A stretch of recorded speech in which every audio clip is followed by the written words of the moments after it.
Julian Assange is still in the legal fight of his life, and there are geopolitical angles aplenty in this story. Blacklisting journalists it doesn't like. The Zelenskyy government's censorship can be Kremlin-esque. And with misinformation and propaganda swirling across social media, Kenya gets ready to vote.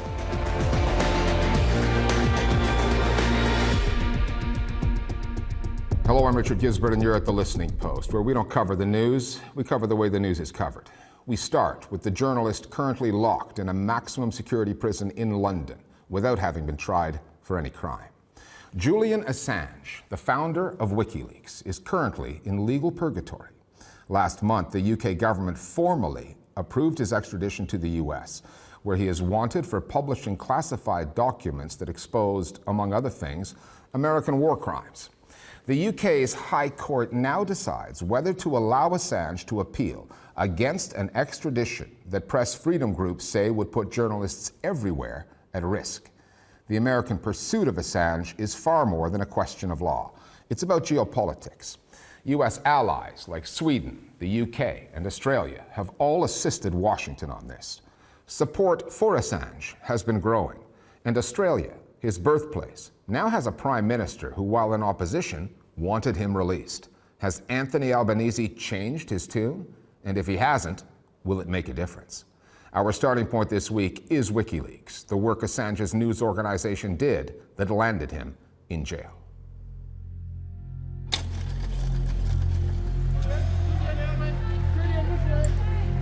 It's easy to get buried in the legalities of the case against Julian Assange. The jurisdictional questions, the extradition laws, the accusations of illegal hacking and espionage.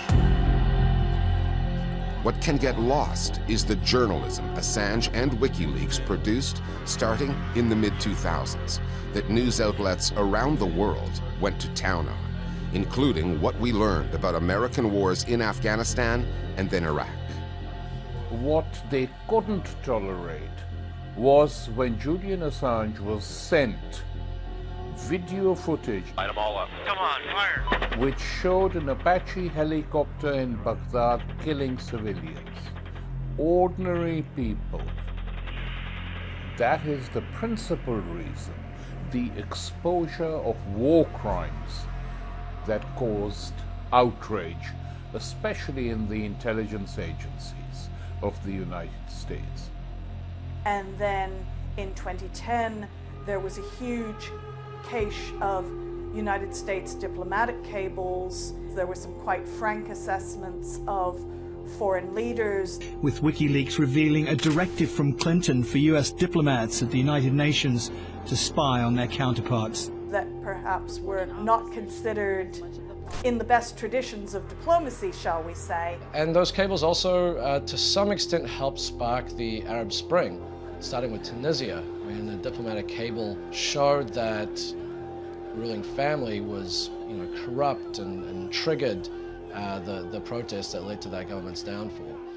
So Assange and WikiLeaks have had a tremendous impact on the world, especially in those early years.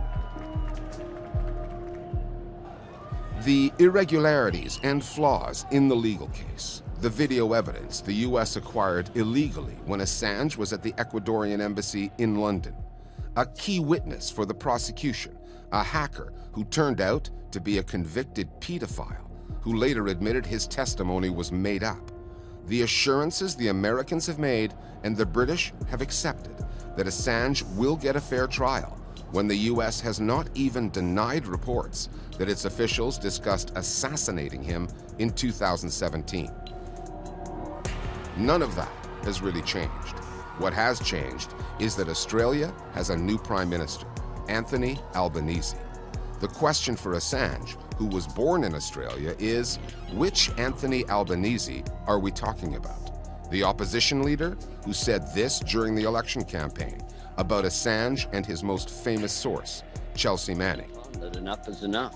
The person who has actually leaked the classified information to WikiLeaks is free, but the person who published that information remains in jail.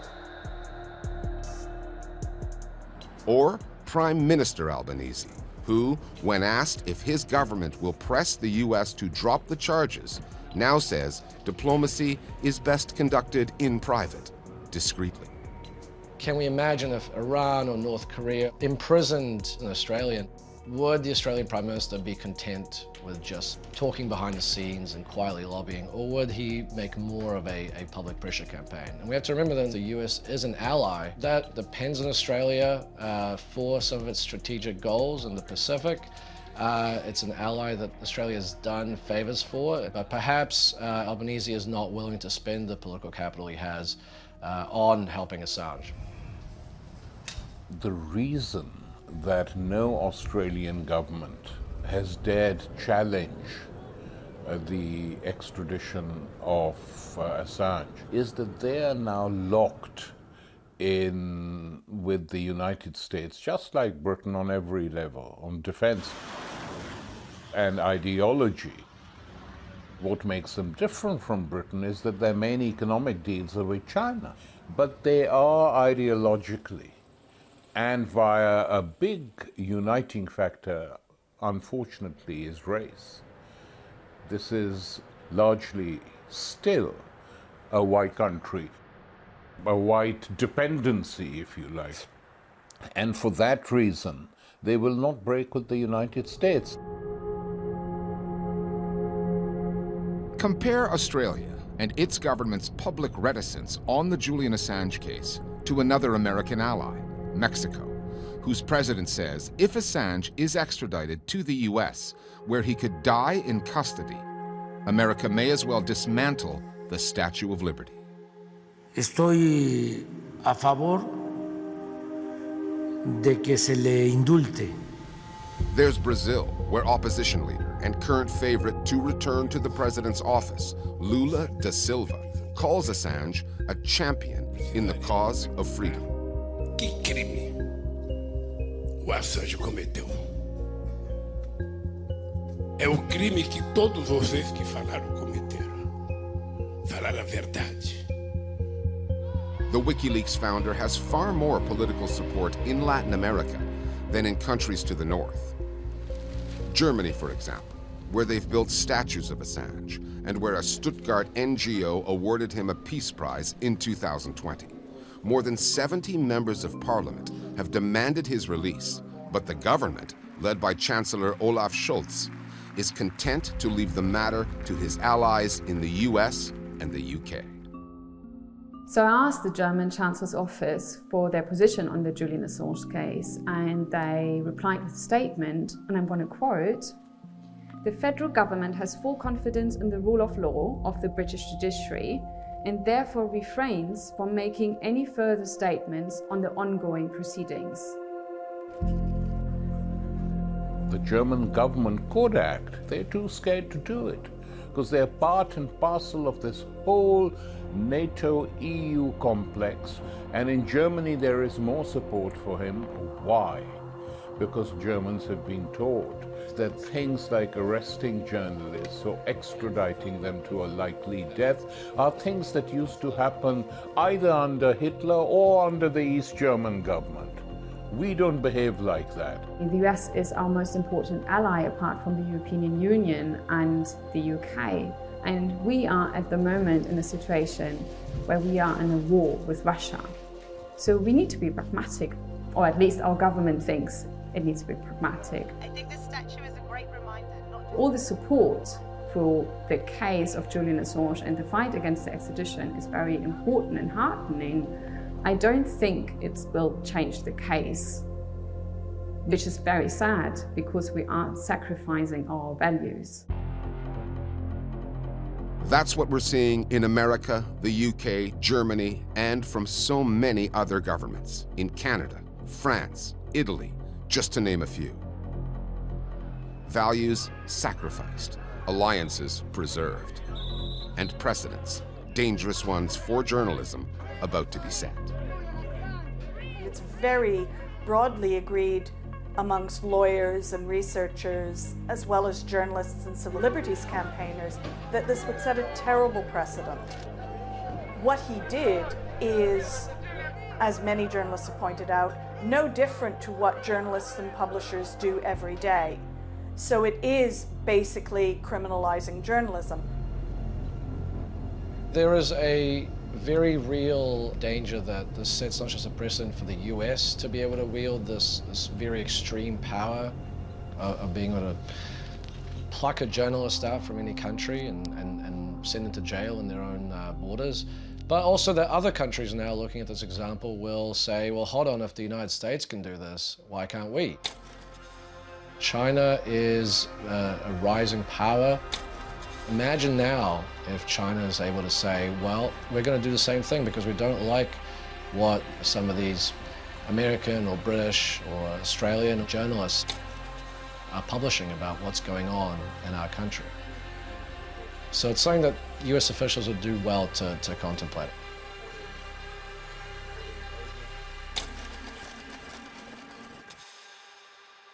Political propaganda can be clumsy, and Russian tactics in Ukraine are well documented. But two can play at that game, and Johanna Hoes is here with the details.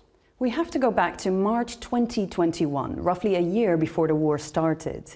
President Volodymyr Zelenskyy established the Ukrainian Center for Countering Disinformation to curb what he described as propaganda and destructive information from Moscow.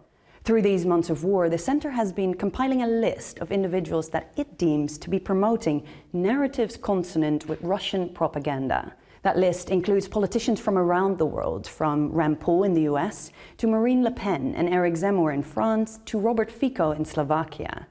Their alleged crime? Public statements that appeared to side with the Kremlin. Beyond politicians, there are academics and journalists, military analysts like Edward Luttwak, an American who suggested that the Donetsk and Luhansk regions should hold referendums to determine their futures.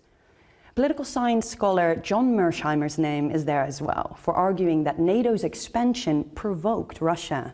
American journalist Glenn Greenwald, who was on the list for, quote, scaremongering, called it standard McCarthyite idiocy and defended his right to be critical of a proxy war between the world's two largest nuclear powers.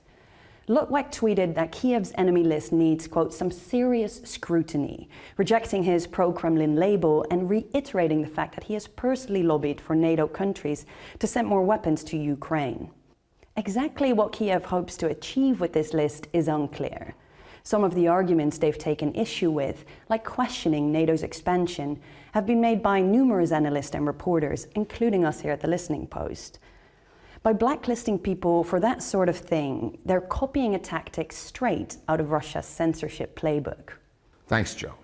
Kenya is about to go to the polls with its presidential election on August 9th. Uhuru Kenyatta cannot run again because of term limits, and two familiar figures are vying to succeed him: the deputy president, William Ruto, and Raila Odinga, an opposition figure taking his fifth run at the top job. Social media is where most Kenyans go to keep track of developments. It's a place where politicians are paying influencers and small armies of bloggers to get the word out, to play the fear card, raise the specter of ethnic tensions and political violence if that's what it takes to get votes.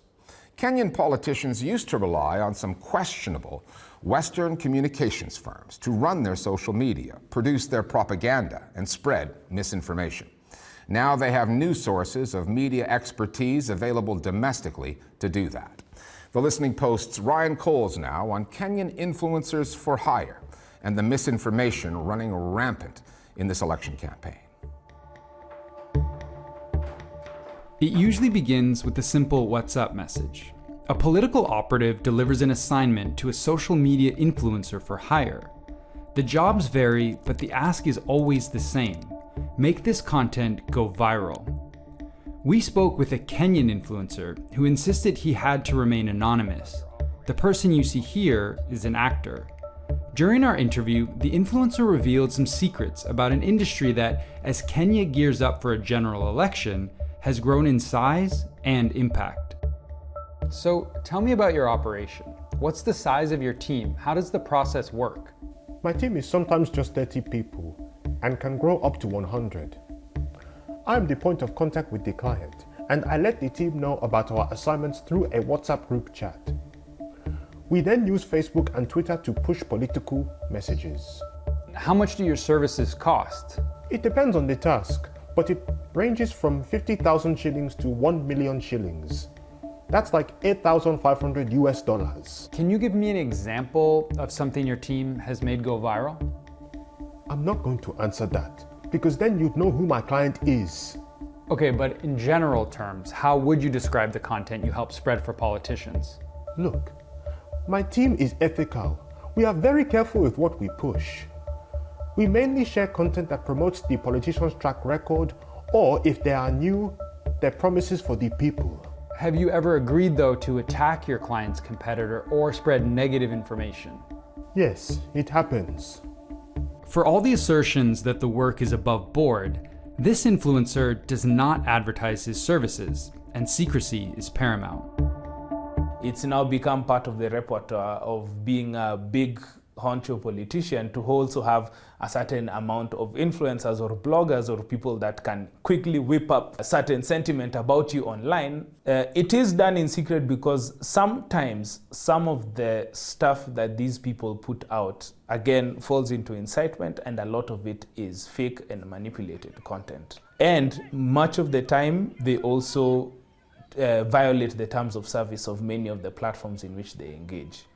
Propaganda is a budget item when it comes to politics. You have to have budget for propaganda. You have to have budget for amplification. It's usually under communications, but we know what communication means in politics. We know what that means. Like, that's the name of the game is propaganda. Chances are minimum that Raila Odinga can win 2022 general election.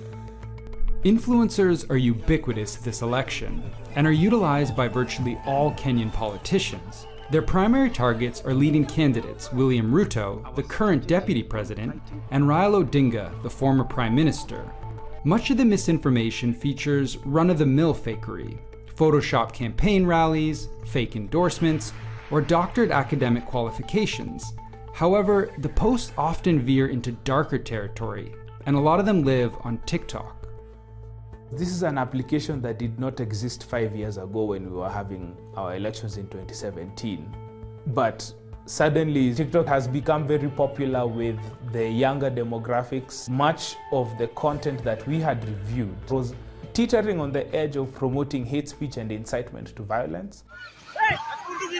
Using othering language, which we know has been used a lot during genocide, things like madoa-doa, which is a very laden term in the Kenyan political context. Ya UDA ni kutoa madoa-doa. Madoa-doa kama Wakikuyu, Waluya, Wakisii, Waluo, Wasomali na hata Wakamba. Tuko tayari kutoa madoa-doa. The madoa-doa just means it's almost like stains or something. And so when you mention that, what you're trying to do is bring up tribal tensions. What you're trying to do is re-traumatize Kenyans. We were thrown deep into the post-election violence, and those wounds are still very fresh. They will continue to do videos that look like, horror, apocalyptic, end of the days. That recipe for online success may have been imported. Take this video. It paints a devastating future for Kenya if William Ruto wins the election. It's slickly produced, but is a direct ripoff, scene for scene, of a video President Kenyatta's campaign put out in 2017. The target was Raila Odinga, who was campaigning for office back then as well. The video was put together by Harris Media, a Texas-based marketing agency made infamous by its political work around the world. They and other companies like the notorious British consulting firm Cambridge Analytica worked on 2 of Kenyatta's presidential campaigns. Those companies might not be involved with the candidates in the 2022 elections, but the methods they employed are still in play. Their stench is still pretty much in the room. A lot of the tactics that we saw attributed to Cambridge Analytica and the other 2 companies are still very much being used within our political sphere, especially on social media platforms. I look at something like the Real Raila campaign, which I think we had never really seen before, that was sort of trying to paint this picture of the opposition as this sort of boogeyman that needed to be feared. The use of very emotive campaigning characteristics within campaign messaging and the very specific use of platforms to try and disseminate this content into the public consciousness. It's nearly impossible to pinpoint the origins of this content or the number of players involved.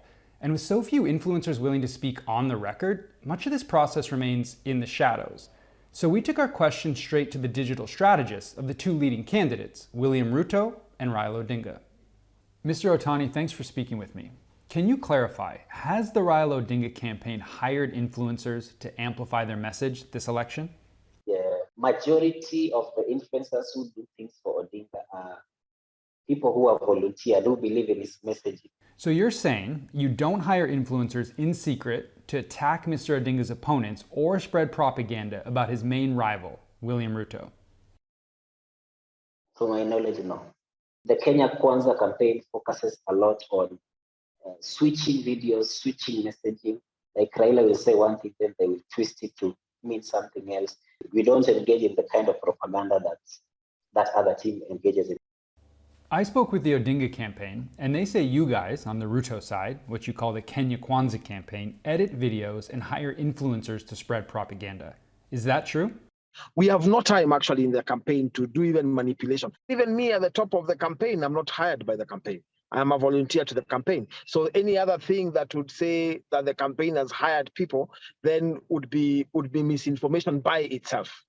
Do you know whether the Odinga campaign hires influencers to spread negative messaging about Ruto? I mean, when you see 40 people sharing exactly the same message, then those are definitely people on a payroll. So if there is money and payment, it's on the other side of the campaign.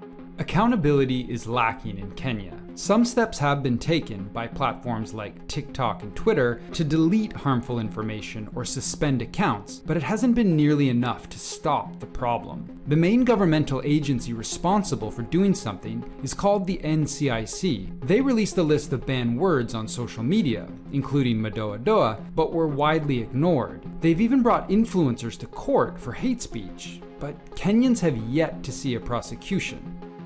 The government could be really doing things, but we don't get to know what they do because there's always an information gap, that there are active cases on hate speech in court. There are people who have actually been arrested on hate speech, but these cases are usually not highlighted.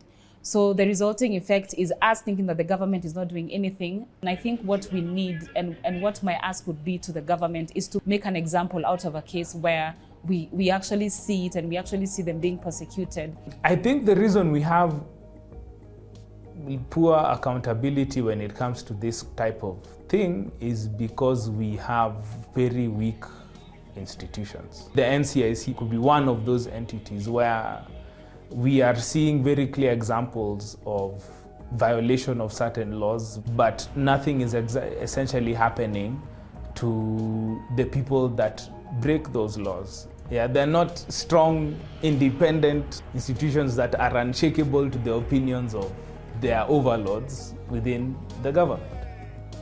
And that's a problem. And finally, the Pope has just completed what the Vatican calls a pilgrimage of penance to Canada. Pope Francis started out west with an official and long overdue apology to Indigenous communities for the horrors and violence inflicted by the Catholic Church, particularly at schools run by priests and nuns. Indigenous children suffered physical and sexual abuse, punishment for speaking their mother tongue. Hundreds of them disappeared, buried in graves only recently discovered. The investigations are ongoing. There will be more news to come. Here are some recommendations on where to go online to find it. APTN National News, part of Aboriginal Peoples TV, is a website dedicated to Indigenous history and current events. It hosts podcasts and programs from interviews to investigations. Groundwork for Change is a site any Canadian can use to educate themselves about Aboriginal issues through videos, maps, articles, and links to help people connect with First Nations, Métis, and Inuit communities. Kukukwes is an Indigenous online news magazine focused on stories on First Nations communities in Atlantic Canada. Most of their followers use Twitter. They're also active on Instagram and Facebook. On Twitter, we follow Pam Palmatier, an Indigenous Mi'kmaq lawyer, professor, activist, and politician. Tanya Talaga, author, columnist at the Globe and Mail, and founder of Makwa Creative, an Indigenous-owned production company. And Cindy Blackstock, Executive Director of the First Nations Child and Family Caring Society of Canada. She's all over this story, one that the Canadian mainstream media have paid too little attention to for far too long. See you next time here at The Listening Post.